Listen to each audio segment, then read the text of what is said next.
ہر چیز کے لیے آپ چاہتے ہیں کہ ایک دم بدل جائے. یہ ایسے ہی ہے کہ آج لو چل رہی ہے اور کوئی کہے یہ دعا کریں رات کو برف باری شروع ہو جائے. آج میں نے سورہ رحمان سنی ہے تو کل میرے سارے دکھ مٹ جائیں. ہر چیز فطرت پہ ہے، اور اللہ پاک نے تمام زندگی کے نظام کو اسباب سے جوڑا ہے. سبب بہت ضروری. جیسے آپ کے پیٹ میں درد ہے یا بیمار ہیں تو پہلے آپ سبب اختیار کرتے ہیں دوائی. اگر میں آپ کو کہوں کہ نہیں آپ نے دوائی نہیں کھانی اور آپ کو درد شدید ہے تو یہ میں آپ کے ساتھ زیادتی کروں گا کہ آپ کو ایک ایسی سطح پہ لے کے جانا چاہتا ہوں جہاں بڑے بڑے صوفیہ اور اولیاء نے یہ مقام حاصل کیے، اور برداشت اور صبر اور ہر شے من جانب اللہ. وہ کہتے ہیں نا جیسے کہ ایک فقیر تھے، وہ پیٹ کے درد سے زمین پہ لوٹنیاں کھا رہے تھے لیکن ایک ہی بات کہہ رہے تھے کہ اینج بھی توں تے اونج بھی توں. سو آپ بیمار ہیں، حکیم، ہومیوپیتھک، ایلوپیتھک کسی کے پاس بھی جائیں دوائی کے لیے. اس کے بعد آپ سورہ رحمان سنیں. اب صرف آپ بیمار نہیں ہیں، مسائل بہت قسم کے ہیں. کسی پہ جن ہے، کسی پہ ایک خیال ہے کہ جادو ہو گئے. مجھے ایک فون آیا کہ ایک بچی نے کہا کہ رات میں اور میری بہن سو رہے تھے تو کھڑکیاں زور زور سے بجی ہیں. میں نے کہا بیٹا ہو سکتا ہے کسی نے باہر سے شرارت کی تیری فیملی میں سے. انہوں نے کہا نہیں آپ میری بات پہلے غور سے سنیں. میں کہا اچھا بیٹا سنو. پھر اس نے کہا اس کے بعد ہم نے تحقیق کی تو کسی نے ہمیں بتایا کہ یہ بہت سخت جادو ہے اور تمہاری بہن پہ ہوا، حالانکہ دونوں تندرست تھیں، اور جادو ایسا ہوا ہے کہ پہلے بال اتریں گے پھر ہڈیاں گلیں گی. میں نے کہا تو پھر اتنا زبردست بندہ پکڑ لیا ہے تو اب کیوں نہیں آپ اس کے پاس گئے؟ انہوں نے کہا لیکن وہ بہت زیادہ چڑھا ہوا نظرانہ مانگ رہے، اتنے بکرے اور یہ اور وہ فلانا ڈمکانا. تو میں نے کہا بیٹا چلو وہ تو علاج کر دینا تھا، ڈیٹیکٹ بھی اسی نے کی ہے. آپ مجھے بتاؤ آپ نے مجھے کیوں فون کیا کہ آپ ہمارا علاج کر سکتے ہیں؟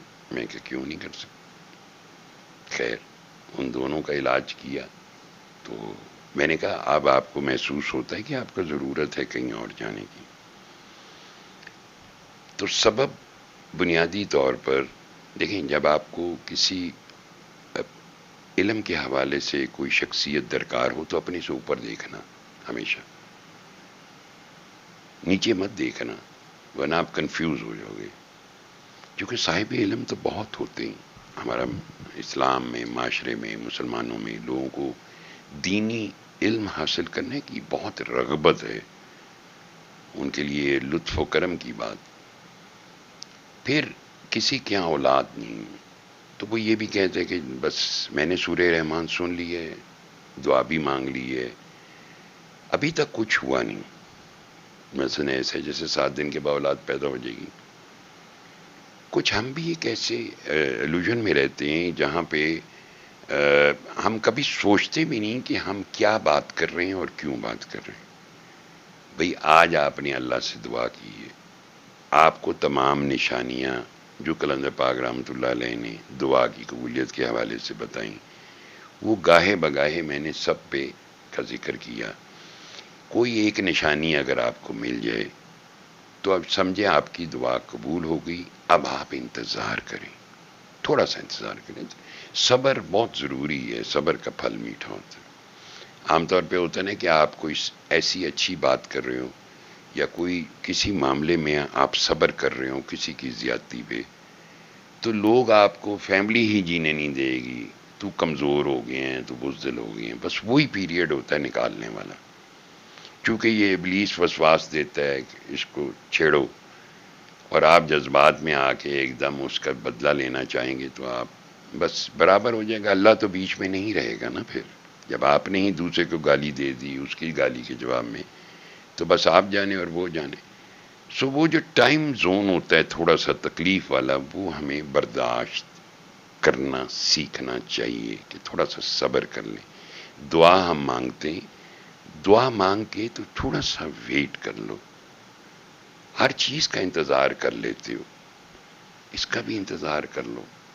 اس کے بعد میاں بیوی کے جھگڑے ہیں، آپس کی مس انڈرسٹینڈنگز ہیں، اس میں بھی اسی قسم کے فون آتے ہیں. بس دعا کریں وہ پہلی بیوی سے بھاگ جائے. اب بتائیں یہ کون سی دعا ہے؟ نبی پاک صلی اللہ علیہ وسلم نے فرمایا جو کسی کے ملازم کو مالک سے بدظن کرے، جو کسی کی بیوی کو اس سے بدظن کرے، وہ ہم میں سے نہیں. کیسے ہم کس جگہ رہتے ہیں؟ اتنا حسین قرآن مقدس، شریعت مطہرہ، تو ہم اس قسم کی توقع، یعنی میں اپنے سینس ہونی چاہیے کہ ہم جس معاشرے میں رہتے ہیں وہاں اگر ہم کوئی ایسا کام کرنے جا رہے ہیں جس کے نیگیٹو اثرات بہت ہوں گے، کیونکہ ایکسیپٹنس نہیں ہے ہمارے یہاں اس چیز کی. کوئی ہمارا ممالک میں تو نہیں رہتے ہیں، کلچر ہے ہمارا یہ، ہم اسی میں رہ رہے ہیں، ہمارا یہی ہے. تو آپ کو پہلے سے بہت ساری باتیں کاکیوں کو سوچ لینی چاہیے کسی قسم کا وہ کرنے کے لیے. مجھے ایک کاکی نے کہا کہ جی میرا میاں جو ہے وہ اب مجھے میرے پاس نہیں آتا، وہ پہلی بیوی کے پاس چلا گیا. میں کہا اچھا بیٹا پھر، کہ پہلے تو وہ کہتا تھا کہ پہلی بیوی جو ہے وہ ٹھیک نہیں ہے، اب وہ اس کے پاس چلے گا. وہ کہتا ہے میں تمہیں طلاق دوں گا. میں کہا اچھا بیٹا آگے. انہوں نے کہا وہ مجھ سے پیسے مانگتے ہیں، مجھے لگتا ہے اس نے میرے پیسوں سے ہی شادی کی تھی، وغیرہ وغیرہ. میں نے کہا بیٹا تو پیسے دینے بند کر دے. نہیں میرا ایک مسئلہ ہے. میں کہا کیا؟ میری بھی دوسری شادی.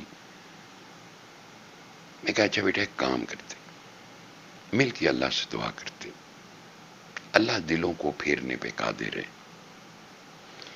پہلے تو دعا کرتے بیٹا تیرا دل پھیر جائے. یعنی اگر کسی کو جینا ہے تو اس کی سانسیں مقرر ہیں، یہ نہیں ہے کہ نہیں مقرر. نہ وقت سے پہلے کوئی جا سکتا ہے، نہ وقت سے پہلے کوئی لے کے جا سکتا ہے. اللہ تبارک تعالیٰ نے سب کا ایک نظام بنا رکھا ہے. آپ کی قسمت، آپ کا فیٹ، جو بھی فیٹ ہے آپ کی، ہر شے اس نے بنائی ہے جس کو رحمان عظیم کہتے ہیں. اتنا مہربان. نہ مجھے بتائیں پہلے آپ انسان کو وہ بہترین تخلیق کہے، اس کے بعد آپ کی روزی بھی کھینچ لے. کیوں سختی کرے آپ پہ؟ کیوں؟ آدم علیہ السلام تو اللہ کے بڑے مقرب تھے، منظور نظر تھے. غلطی ہوئی، آدم علیہ السلام نے فوراً کہا بار الہ مجھ سے، بس غلطی ہو گئی. فرمایا آدم سے بھول ہوئی، ہم نے اس میں پختہ ارادہ نہ پایا. اتنے لاڈلے. ہم جس عظیم الشان ہستی شہنشاہ دو جہاں علیہ الصلوۃ والتسلیم کے امتی ہیں، ہمیں امتی ہونے کی کس قدر ایک ایڈوانٹیج ہے کہ ہم اللہ کے حبیب آخری نبی، سب سے بڑی ہستی جن کے لیے کائنات بنائی گئی، یہ سب کچھ سجا ہے، جو کتاب مبین جن کے قلب مطہر پہ نازل ہوئی، ہم ان کی امت میں سے ہیں. اگر ہم ان کی امت میں سے ہیں تو پھر ہمارے اندر وہ کیوں نہیں ہے، ایک بڑا پن کیوں نہیں ہے، پیشنس کیوں نہیں ہے ہمارے اندر؟ ہم کیوں نہیں یہ سوچتے کہ اللہ ہمارے ساتھ کس قدر اچھا کیا ہے کہ بغیر ہماری کسی عبادت کے ہمیں مسلم گھرانے میں پیدا کرتے. وہ کہیں بھی پیدا کر دیتا آپ کیا کر لیتے؟ یہ احسان عظیم ہے اس کا کہ آپ سب سے بڑی امت، سب سے بہترین امت میں پیدا ہوئے. اب جب ہم پیدا ہو گئے تو اس کا مطلب ہے اس نے ہم پہ کتنا کرم کیا. اب ہم جو مہربانیاں ہوتی ہیں اسے ہمیشہ فائنینشیل میٹیریل ٹرم میں گننے کی آتی ہیں. کار نہیں دیتا، کوٹھی نہیں دیتی، گڈی نہیں دیتی، بینک بیلنس کوئی نہیں، اللہ تو میری سنتا ہی نہیں، یہ نہیں وہ نہیں، اس قسم کی باتیں ہم کرتے ہیں. پھر جب ایسا آدمی جب بہت زیادہ مایوس ہو جاتا ہے، اس کو یہ بھی نہیں پتا کہ اس کو اس راستے پہ لگا کون رہے. وہ سمجھتے ہیں کہ باہر کے حالات یا باہر کے لوگ یا گھر کا انوائرمنٹ نہیں، وہ اس کے اپنے اندر کا ابلیس ہے جو اس انڈیویجول اینٹی کو ڈائیورٹ کر دیتا ہے، ڈسٹرکٹیو موڈ کے اوپر لے جاتا ہے، نیگیٹیوٹی میں لے جاتا ہے۔ جب ایسا ہوتا ہے تو ہم سارے کے سارے کوئی بھی دعا مانگیں، کیا دعا ہماری قبول ہونی؟ دعا میں جب تک آپ کا وہ بالکل فوکس، یکسوئی، یقین نہیں ہوگا، دعا کیا قبول ہوگی آپ کی میری؟ ہم یہ کیوں نہیں سوچتے کہ اللہ بہت مہربان ہے، اس مہربان نے ہمیں پیدا کیا، وہ ہماری ہر چیز کا خیال رکھتا ہے۔